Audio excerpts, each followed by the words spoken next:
Hey everyone, welcome back to a video. So today we're talking about a game called UNYIELDER. The developer kindly asked me if I wanted to check this game out, thanks to the demo that's out for the public. And so I was like, sure, you know what, I'll check the game out. So they gave me a code for the demo, and I've been playing the game for a couple hours. So I kind of want to give my impressions on the game now that I've played it for a little bit. So what is the game? It is a boss rush FPS, obviously inspired by games like Doom Eternal and Returnal, obviously. So basically, the premise of the story is where it's taking place on this place called Erebus, which is a capital city of Antarctica in 1972, a hotspot for apocalyptic level events. After decades of existential torment, the city finally collapsed. Towering derelicts of the once concrete utopia are now buried in dunes of rust. Pneuma, a byproduct of entropic weapons, man-made heaven, journeys through the war-torn lands of Erebus, defeat enemies, loot weapons, ground power. The full awaits. That's the premise for the story. So how this game opens up, where it will give you tutorials, so it kind of teach you the base mechanics.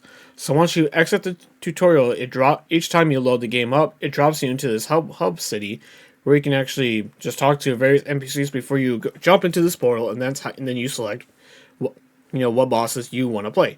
There are tiers. There is a minor boss fight, and there's a major one.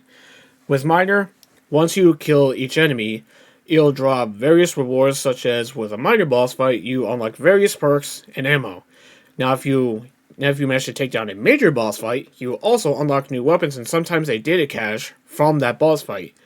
I'm not quite sure what the data cache is for, but maybe the full game will kind of give more context to it. I can't really say much on that one, too much, because we don't know the full context of it. So I guess time will tell, with the base game. But as for other things, such as how you get health and ammo, so how it works is where you have to stun your enemies somehow, basically. There's like a split second. Now this is where some feedback I want to give out. Because that mechanic, it's great. I love the animations, kind of when you're about to exit a phase into the next phase. Glory kill, kind of like Doom. But I do feel that when it comes to stunning them, like they only give you like a split second. I would personally make that like just a few seconds, so it's not too brutal, I guess, for the average player, because you gotta be like lightning quick, like very fast. So you gotta have really quick reflexes.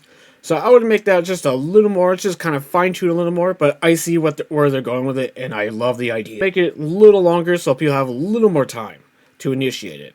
Not too easy, if you know what I mean. Still have some of that challenge, but I mean still though, kind of made the player actually prove that they know how the game works, basically.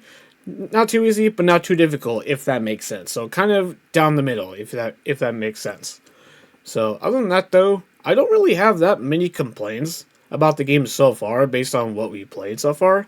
Now, before we exit the video, there's a couple more things I want to go over with how the game is. Because you play as this character called the Gatling. That's the character you start out with, as you can see here.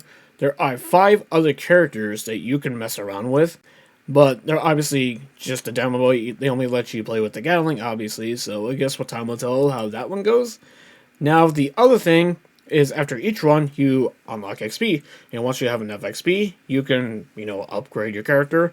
So there's a whole skill tree I assume this is going to be the same thing with every single character, which is called Player Mastery, which is the Pretender. The Pretender is like the character you play as, but there's classes, you know what I mean, such as the Gatling. So the main hook for the Gatling is that there is a grapple hook ability, so obviously each character is going to have their own different unique ability, so it's time to tell what the other ones will be when the full game releases later this year. So final thoughts? This game has a lot of potential to be a sleeper hit for Shooter of the Year. At least in the indie scene anyway, because this game is really freaking good. I've been having a lot of fun with this one. So it is definitely now on my radar for most anticipated games this year. It's really freaking amazing, and I can't wait to play the full game when it comes out later this year on Steam. So, yeah. So again, thank you. Shout out to the developers for giving me the opportunity to check out this game, and I can't wait for the full release. Also, a bonus shout out to the animation team, because these animations of this game, I freaking love the art style for this game. It is unique, fresh. I really love the animations in general. Like, absolutely amazing. I freaking love it. So that's all I gotta say on this one. So yeah, if you should have this game on your radar, because it is really freaking good. I love it, and I can't wait to see what the full game entails when it releases later this year. So again, huge shout out to the developers for allowing me the opportunity to check this game out. So that's all I gotta say to this one, guys. So if you like what you saw, please hit that like button, comment down below what you think, and I'll see you on the next one. Till then, have a good one.